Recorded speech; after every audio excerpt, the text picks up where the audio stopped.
नमस्कार, देशोन्नतीच्या सुपर 30 मध्ये मी ऐश्वर्या आपलं स्वागत करते। मुख्यमंत्री देवेंद्र फडणवीस यांनी शिवसेना उद्धव बाळासाहेब ठाकरे पक्षाचे प्रमुख उद्धव ठाकरे यांनाच थेट सत्तेत येण्याची ऑफर दिली आहे। त्यामुळे अनेकांच्या भुवया उंचावल्या आहेत। देवेंद्र फडणवीस आज विधान परिषदेत बोलत होते। विधान परिषदेचे विरोधी पक्षनेते अंबादास दानवे यांचा कार्यकाळ संपतोय। त्यांचा निरोप समारंभ आज सभागृहात पार पडला। यावेळी मुख्यमंत्र्यांनी ही ऑफर दिली आहे। पुण्यात बुधवार पेठेमध्ये वेश्यागमनासाठी जाणाऱ्या लोकांचा घरापर्यंत पाठलाग केला, त्यानंतर त्यांच्याकडून पैसे उकळण्यात आल्याची प्रकार समोर आले आहे। पुणे पोलिसांनी आरोपींच्या मुसक्या आवळल्या आहेत। आम्हाला पैसे द्या अन्यथा बुधवार पेठेत गेला आहात अशी तुमची बदनामी करू अशी धमकी फिर्यादीला आरोपींनी दिली होती। मसाजोगचे सरपंच संतोष देशमुख यांच्या हत्येनंतर बीड जिल्हा तुफान चर्चेत आहे। महादेव मुंडे खून प्रकरणाचा तपास हा SIT किंवा CIDच्या मार्फत व्हावा अशी मागणी मुंडेच्या कुटुंबियांची होती। महादेव मुंडेंच्या हत्येला 18 महिने पूर्ण झाले आहेत, मात्र अजूनही समाधानकारक तपास झाला नसल्याचं कुटुंबियांचं म्हणणं आहे। त्यामध्येच आज कुटुंबीय आक्रमक झाले। पोलीस अधीक्षक कार्यालय परिसरातच ज्ञानेश्वरी मुंडे यांनी माध्यमांसमोरच काही वेळातच वैतागून अचानकपणे विष प्राशन केल्याने परिसरात खळबळ उडाली। यावेळी ज्ञानेश्वरी मुंडे यांना बीड येथील शासकीय रुग्णालयात उपचार घेण्यासाठी भरती केले असून त्यांच्यावर उपचार सुरू करण्यात आले आहेत। भारतातील पहिल्या बुलेट ट्रेनचे काम वेगाने सुरू आहे। मुंबई अहमदाबाद बुलेट ट्रेन प्रकल्पातील पहिला 21 किलोमीटर लांबीचा बोगदा पूर्ण झालाय। रेल्वे मंत्री अश्विनी वैष्णव यांनी या बोगद्याचे काही फोटो सोशल मीडियावर देखील शेअर केले आहेत। रेल्वे मंत्रालयाच्या माहितीनुसार हा बोगदा वांद्रे कुर्ला कॉम्प्लेक्सला घणसोली मार्गे ठाण्यातील शिळफाटाशी जोडतो।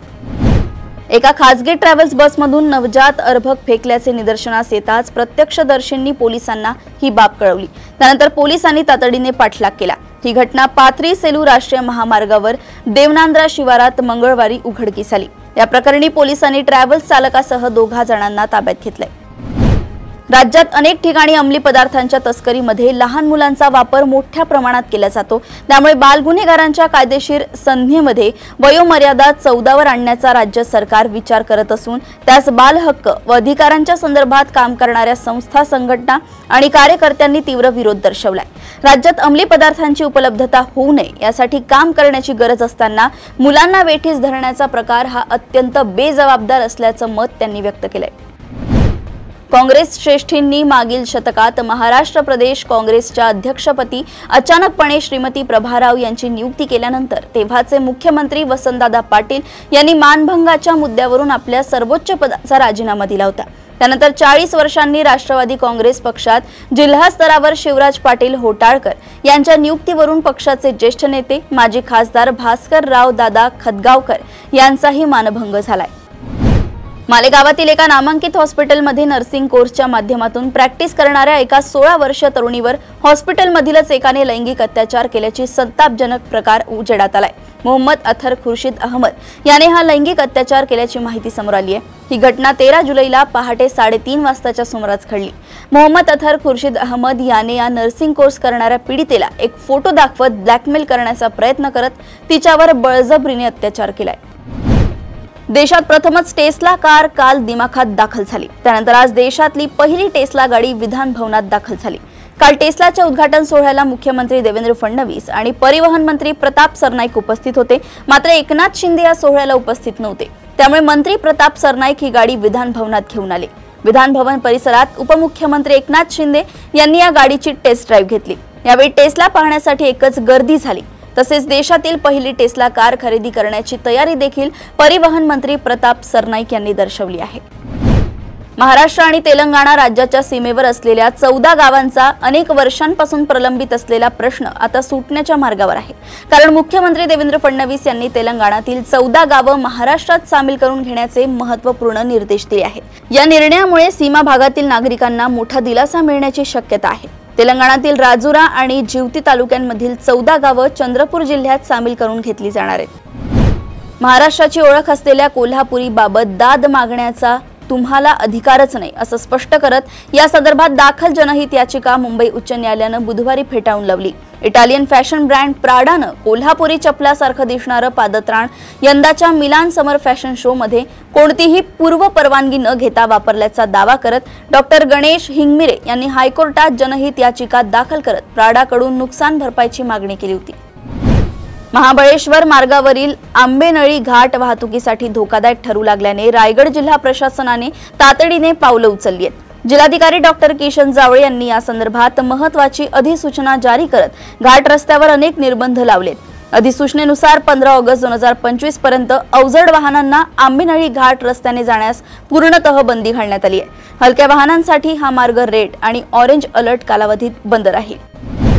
महाराष्ट्रातील एका मोठ्या हनी ट्रॅप प्रकरणाने राजकीय आणि प्रशासकीय वर्तुळात खळबळ उडाली आहे। 72 पेक्षा अधिक वरिष्ठ अधिकारी आणि काही माजी मंत्री या प्रकरणात अडकले असल्याचं वृत्त आहे। नाशिकमधील एका नेत्याने याची माहिती दिली। हनी ट्रॅपमध्ये अडकलेल्या काही संशयित अधिकाऱ्यांनी तातडीने आपले मोबाईल फोन फॉर्मॅट केल्याची धक्कादायक माहिती समोर आली आहे। तसेच या प्रकरणात अडकलेले काही अधिकारी आणि राजकीय व्यक्तींनी आपले संबंध लपवण्यासाठी तसेच माहिती दडवण्यासाठी परस्परांमध्ये समन्वय साधल्याची माहिती सूत्रांनी दिली आहे। नागपूरच्या भिवापूर तालुक्यातील हत्तीबोडी या गावात चक्क 2 विद्यार्थ्यांसाठी प्राथमिक शाळा सुरू आहे। हत्तीबोडी गावातील मराठी शाळा कायमची बंद होऊ नये म्हणून श्लोक चौधरी आणि आर्यन धुर्वे हे 2 विद्यार्थी शिक्षणापासून वंचित राहू नये म्हणून अवघ्या 2 विद्यार्थ्यांसाठी ही शाळा सुरू ठेवण्यात आली आहे। लाखो रुपये खर्च करून ही शाळा सुरू असून गावातील मराठी शाळा कायमची बंद होऊ नये म्हणून इथे सर्वांचेच प्रयत्न सुरू आहेत।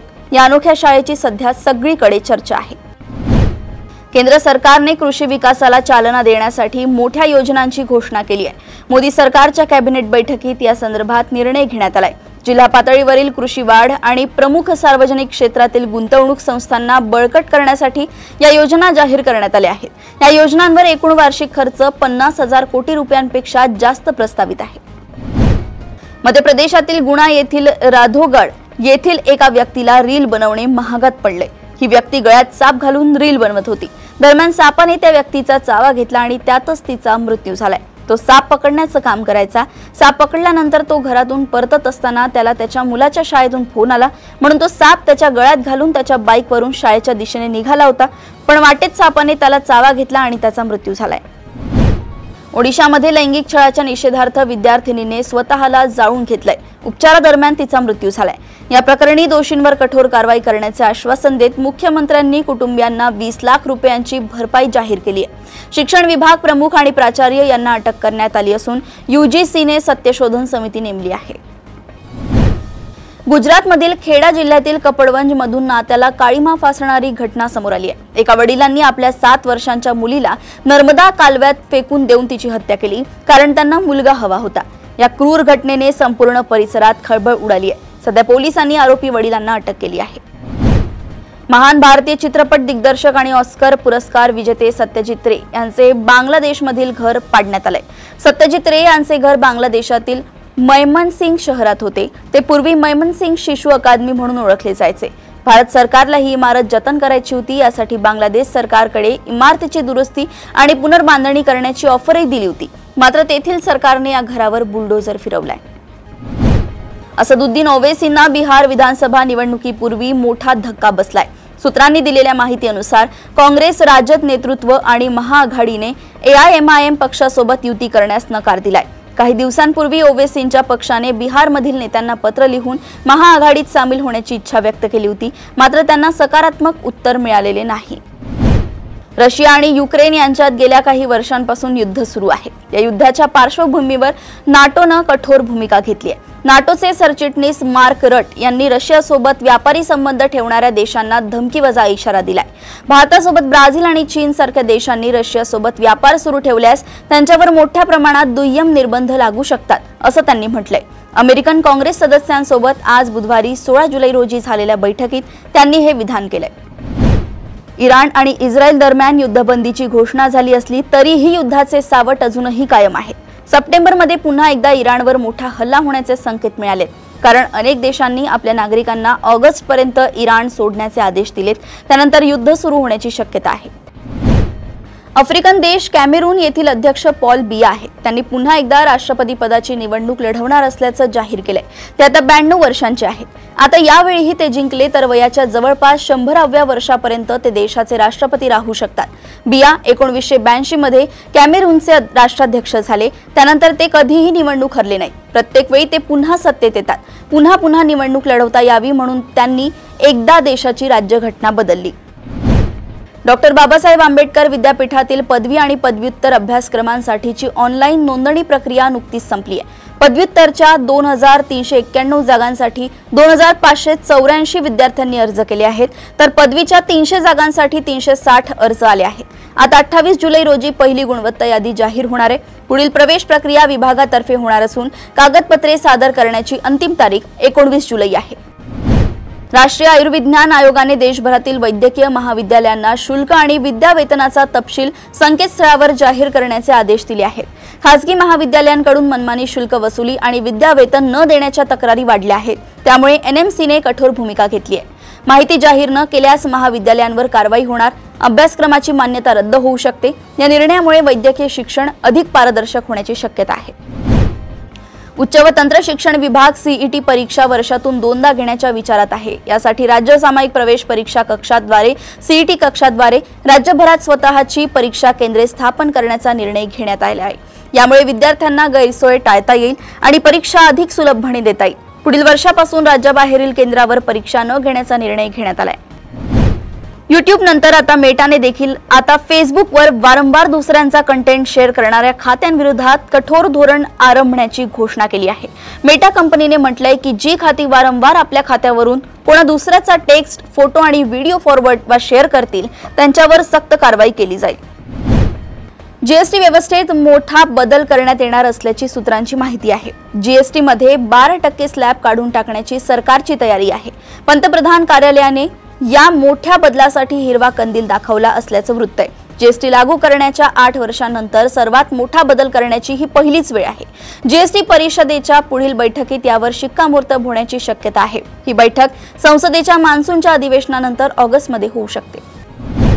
ज्येष्ठ अभिनेता, निर्माता आणि दिग्दर्शक धीरज कुमार यांचं आज सकाळी निधन झालं असून मनोरंजन सृष्टीत शोककळा पसरली आहे। काही दिवसांपूर्वी त्यांना मलेरियाची लागण झाली होती आणि अंधेरीतील कोकिलाबेन हॉस्पिटलमध्ये त्यांना ॲडमिट करण्यात आलं होतं। त्यांना व्हेंटिलेटरवर ठेवण्यात आलं होतं आणि तरीही काल दिवसभरात त्यांची प्रकृती खालावत गेली आणि दुर्दैवाने आज सकाळी त्यांचं हृदयविकाराच्या झटक्यानं निधन झालंय।